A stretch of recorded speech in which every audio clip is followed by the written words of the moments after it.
Welcome back to the Inside D3 Show Season 2. Brand new episodes, brand new topics, brand new guests, and a whole lot more to discuss for you guys. I don't know about y'all, but I'm super excited to get this new content out. So be on the lookout for new episodes on all of our platforms. You can follow us on our website at InsideD3.com. D3 Inside is still the Twitter and the Instagram. And for our Facebook and all of our streaming platforms, just search the Inside D3 Show. So yeah, I'm done talking. Enjoy the season, enjoy the show, and thank you guys for watching. Thanks to the guests and everyone else that's been supporting since day one. So, joining us today is Nikki Ayers. She is the Assistant Athletic Director for Admissions and Compliance, Senior Women Administrator, and Title IX Coordinator at Claremont-Mudd-Scripps of the SCIAC Conference. Nikki, welcome. Thank you for joining us today. How are you? I'm great, Morgan. Thanks for having me on. I'm really excited to be a part of this. Me too. I'm glad you're here. I'm glad we can, talk a little bit about our topic today, which is women in sports, and I think you're a great representation of that. So let's just get right into it.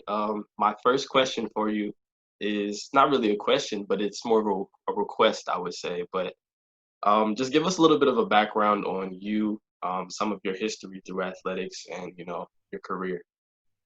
Yeah, absolutely. So I'll start off a little bit by talking about my college search process and everything. I was a high school soccer player.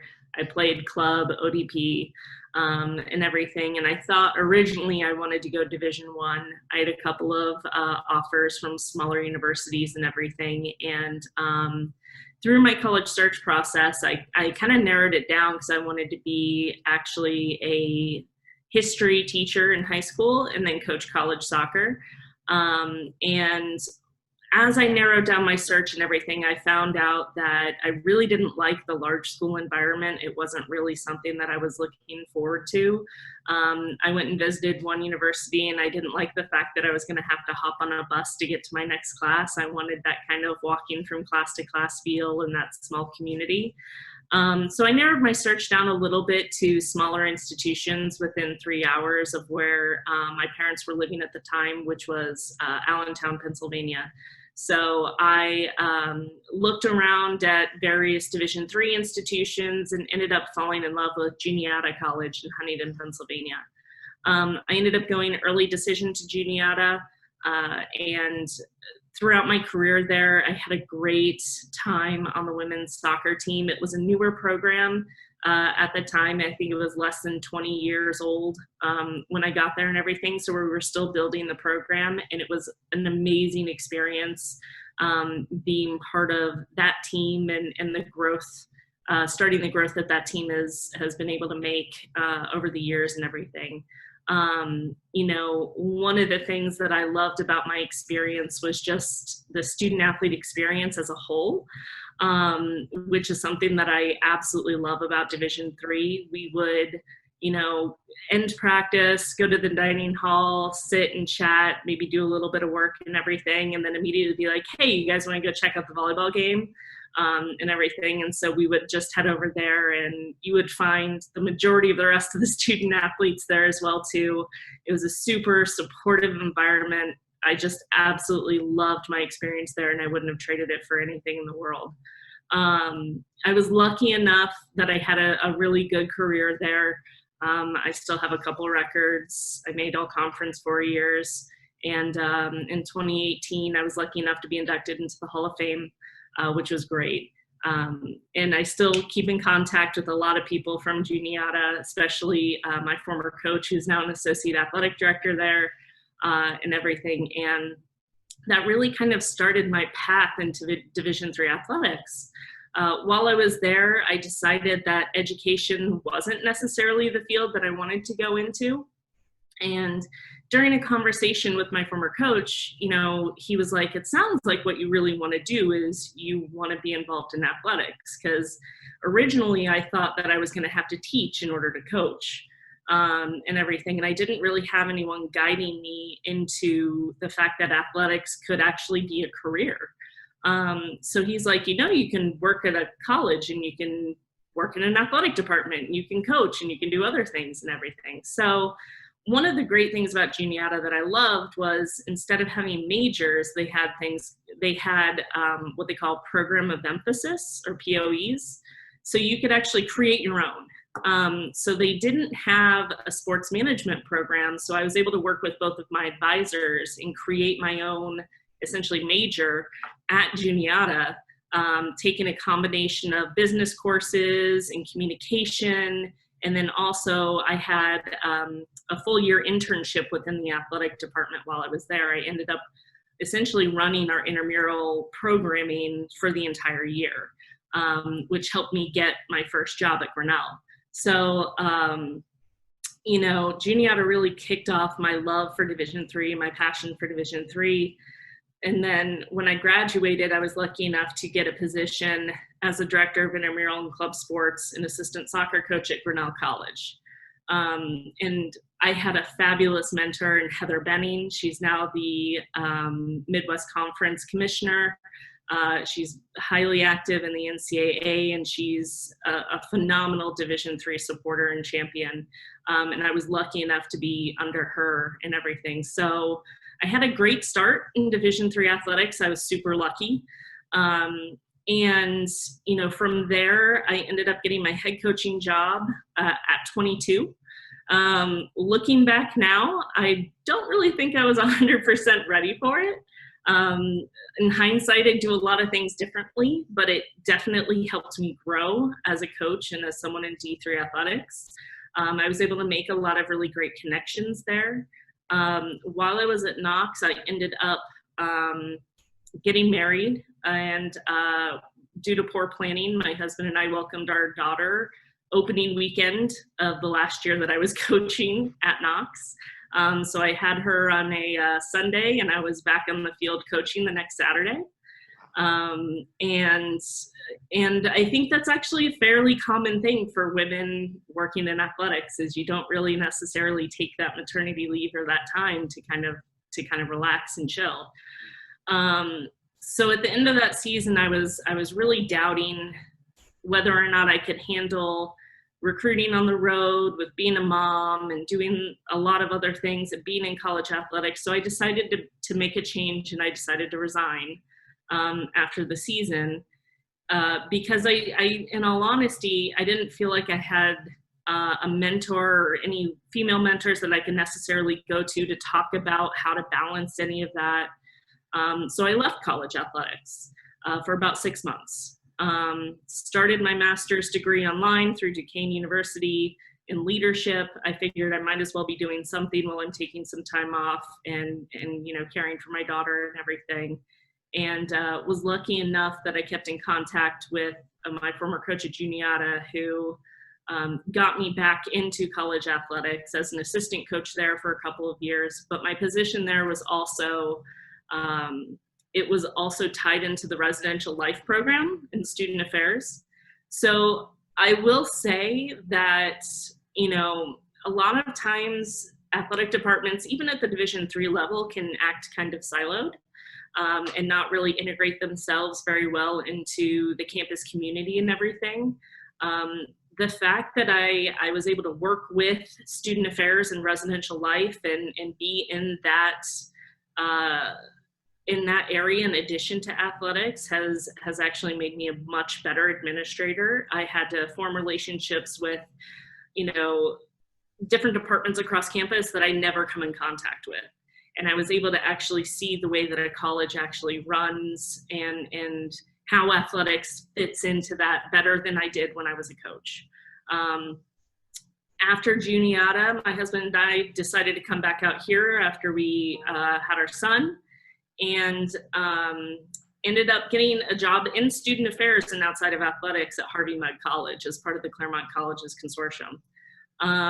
And during that time, I forged relationships and became an assistant coach with the women's soccer program at CMS, and just really tried to integrate myself as much as possible with athletics and the support of the Harvey-Mudd student athletes primarily, because that's where I was working, and trying to forge a better bond between athletics and our institution.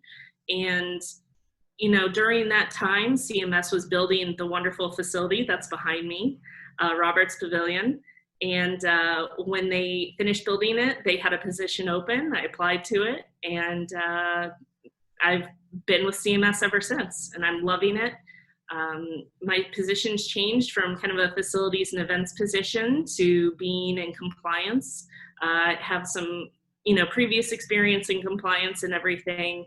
And, you know, over the last couple of years, we've had some changes in our administration. So my position shifted a lot in the last like 3 years and everything, but we have a phenomenal athletic director in Erica Jasper now. And we are pretty much smooth sailing right now, and really excited for the future here at CMS. So that's a long-winded answer to your first question. But I don't feel like I've really had a typical, you know, path through athletics to my position and everything. I kind of stalled out a bit and then explored other opportunities and grew through student affairs and finally feel like I'm where I belong. And it's one of those things where I feel like no one really that I've talked to has a very straightforward path through their, you know, athletics career. It's one of those things where everybody sort of, you know, finds wherever they fit. And I think that that's one of the things that I feel like you've been able to do in a sense. So I'm glad you found a home over there in such a nice athletics facility, as we can see in the back too. But let's talk a little bit about just your journey through athletics and some of the things that you've seen shift for, you know, women in that field. Have you seen any type of, you know, maybe things that have maybe not shifted, or things that you'd like to see shift, or, you know, some things or opportunities that you've seen, you know, arise as, you know, the years have progressed? Yeah, absolutely. And kind of going back to what I was saying earlier is, you know, when I was kind of toying back and forth with whether or not I wanted to stay in athletics, I really felt like there weren't a ton, or at least not a lot of well-known support systems or anything for women in athletics. So if there aren't a lot of women in the department who might be in the same situation, maybe have kids or understand where you're coming from, it's hard to find those connections. So one thing that I will say that I've seen definitely get better and become a larger piece of, you know, athletics for women are the support groups and the different professional development groups like Women Leaders in College Sports, We Coach. A lot of different organizations are now providing programming and support and networking for women in athletics. And I think that that's vital to continue forward with the progress that we've been making. Over the last couple of years, you've seen a lot more women become athletic directors, conference commissioners, and I think you know, we're on a good path where we still have, you know, a large, you know, gap to kind of make up and everything. But I think, in all honesty, in terms of women in sports in general, I think it really starts at the youth level. I think if I think about my experience playing soccer in my youth and everything, I never had a female coach.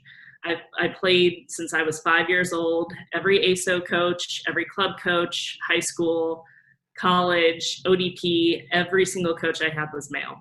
And part of that is because there aren't enough female coaches at the youth level that young girls growing up right now don't know that that's actually a possibility. You know, it took until college, and granted that was in the early 2000s, but it took until college for me to realize that I could have a career in athletics. I didn't think that that was actually a possibility. So I think there need to be some changes, and I think that we need to have more women integrated in youth sports so it's modeled for the younger women as they're coming up and participating in everything. You know, another thing that I think we're making a little bit of progress on, but I'd love to see a lot more progress in college athletics is, you know, roles of women in, let's say, administration. There aren't a ton of women in fields like sports information. There aren't a ton of women in facilities and events. You see a lot of women's roles being, and I'm saying this as the compliance director, in compliance, student athlete development. We need more in fundraising. There are just more male-dominated areas of athletics that I think we need to hire more women into, give more education in, in terms of opportunities for women to enter those fields, and support too. So I think a lot of the governing bodies, and I think a lot of the professional organizations like Women Leaders, like We Coach, I think COSIDA does some programming for their women SIDs. I think there's a group of women commissioners in Division III that get together and do a lot of light networking and idea, brainstorming and stuff like that. I think we need to continue doing all of that. But I think in order for us to make a large leap, it needs to really actually start at the youth level, so young girls know that athletics can be a career. Yeah, I think that representation is key. If you see a lot of people like you in these positions, it gives you a better idea of, what the scope of the field is. It's just almost the same as, seeing African-American coaches and African-American teachers and things like that, within your classroom. You feel a lot more empowered and inspired to pursue those types of careers because it's possible. But if you don't see those type of things, it's almost like it's just, brushed to the side almost. Yeah, exactly. I think we have a lot of work to do in empowering women, but in all honesty, diversity and inclusion overall. I think there's a ton of work to be done. We're gonna, hope and try and push those type of narratives to everybody we can, and I hope that we can see that type of change very soon. Definitely. Absolutely. All right. So my last question for you, you kind of answered both of them on there when I when I was asking, but my last question for you, Nikki, is what can we as men do, in these type of situations to further advance that representation and, support women in their fight for equality and, equity in athletics? Yeah, there's several things that men can do. If you're an athletic director, really looking at hiring women, really looking at, bringing in a diverse pool of candidates. I think sometimes it's easy to do things like hire internally and not post things. And you see that a lot at Division III, but I think we're missing out on a lot of really great people by not either posting or, thinking who you want to hire for the position and everything like that. I think trying to get a diverse pool of candidates is super valuable in every search process. I've been lucky enough that I've had a few male champions in terms of my career, one of those being my former coach at Juniata, one of those being our former athletic director here who hired me into this position at CMS. And then, in all honesty, my husband. My husband's in athletics. He works for CMS in our facilities and events area. And I'm super lucky to have someone who understands this landscape, because I think it would be tougher with the amount of hours that we put in to do this job. So having, male champions, having female champions, having other women in the business that can help support you and network and mentor you, I think is super important. The other thing is I think, and I, not to be complaining or anything, but I think sometimes, and I know I fall into this category a lot, women feel like they have to work harder and longer than our male counterparts. And I feel like sometimes our positions can kind of turn into more catch-all positions of, oh, I know she's going to know the answer to this, so I'm going to ask her this question, which is fine. And I would, in all honesty, rather have it that way. But I feel like a lot of women fall into that category. And, it's something that I feel like our male counterparts can maybe recognize that we shouldn't have to work longer or harder or know absolutely everything about every working department in the college, just in order to do our job right. So, I think, especially for me in like the compliance realm and everything, compliance people are not necessarily the most loved people in the department, just with following rules and everything like that. And trust me, we sign up knowing that, and that's just kind of how it is. But just because we say, no, you can't do that, doesn't mean that we're bad people. So I think sometimes when women are strong and they have strong opinions, they can be considered mean or aggressive. And I think education on, male counterparts, and our department's great about it. I haven't run into anything here and everything, but, I've seen it with other people and other friends who have called me who are in similar positions, and they're just getting berated. And I think that understanding that just because you're standing strong doesn't necessarily mean you're mean or you're a bad person or anything. I think that's an unfair thing that gets thrown on to women, specifically in athletics. And you're going to find strong women in athletics. So, it's something that it's common. Like, every woman in athletics is a strong, opinionated woman, and it's great. And just accept it is the big thing. We're still nice. It's just, give us a little bit of leeway. Just because we say no doesn't mean that we don't like you. So, yeah, but really make sure you're looking at everyone in your candidate pools. Champion as many women as you can in your department, whether that's an assistant coach or a coordinator or a head coach who wants to become an administrator, providing, insight, guidelines, connecting them with other strong women across campus. I think that's super important. And yeah, just understanding that, we're people too. And, we love our jobs and we love athletics just as much as the men. And we're just as competitive as well too. Definitely. I completely agree. I think it definitely starts with us, if we don't have those type of champions and that type of representation in order to, help an ally for you all, then it's never really gonna, you're never really gonna see any differences. So, or any changes. So it's one of those things that definitely starts with all of the majority, which we see is in the NCAA is a male dominated population. So we've got to use our representation to, champion for the minority. So I definitely think that's the key. Yeah. And I was lucky enough that my mom is actually a 35-year-old, 35-year veteran of the automotive industry. And she was pretty high up nationally in one of the major automotive companies. And she dealt with a lot of this a lot of the time. So, I've had the opportunity to kind of bounce things off of her of how to approach certain situations where I felt like,